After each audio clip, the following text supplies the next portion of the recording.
Hi everyone, welcome to my channel. And till up until now, actually in my videos, I've been mainly talking about mental health, how the mental health is affecting people, how people are experiencing mental health.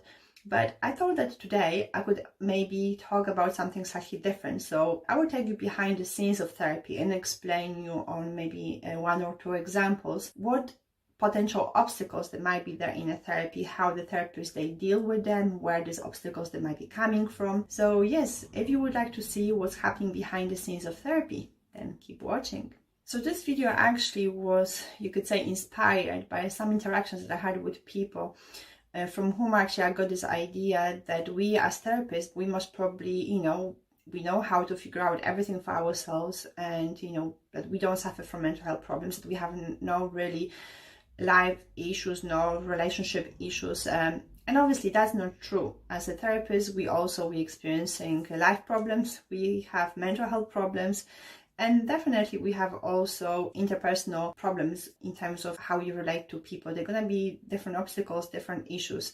And the difference might be that perhaps as therapists we will approach those issues slightly different, because obviously we might have different awareness than maybe someone who hasn't finished the degree that we have. But those obstacles, they're gonna be always there. And what is also really important to notice is that those certain life experiences that we have, those certain issues that maybe we've suffered in the past or maybe we're still suffering from, they're gonna come, and to an extent they might impact therapy. So they might impact how the therapy with our clients will develop.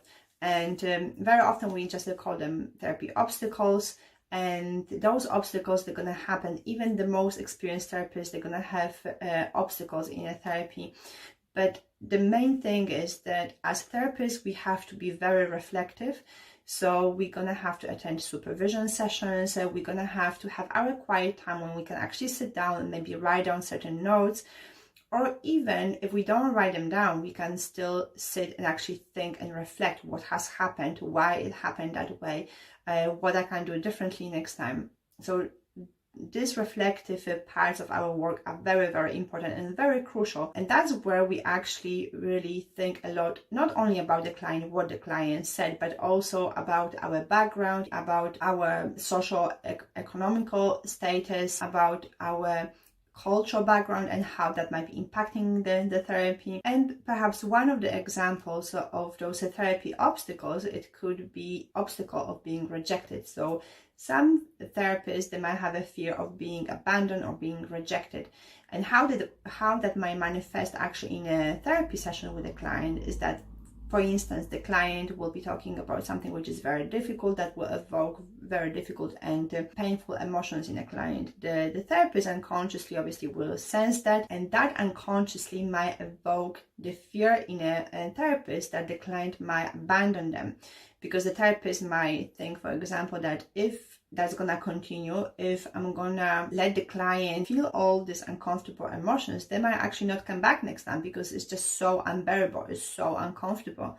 So the therapist unconsciously then changes the topic into something which maybe is not as painful, as difficult. Obviously the therapist is trying here as well to protect the client, but when we come to therapy, we actually want to work on these difficult things, on these painful things. So when we leave the therapy, we feel better.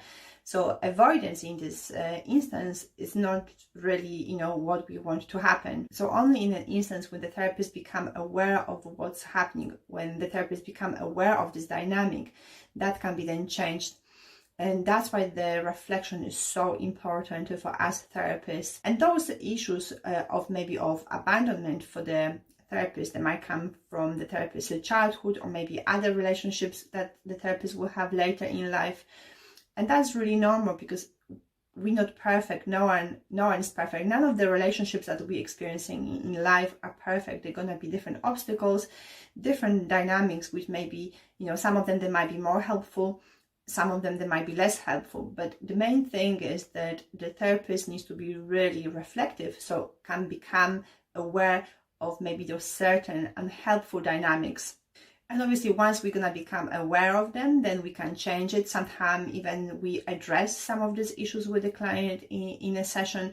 So we have this really open and honest relationship. If you found this video any helpful, if you would like to hear more about what's happening behind the scenes in therapy, then just let me know in the comment section. And yes, I'm gonna see you in the next one then. Thank you. Bye.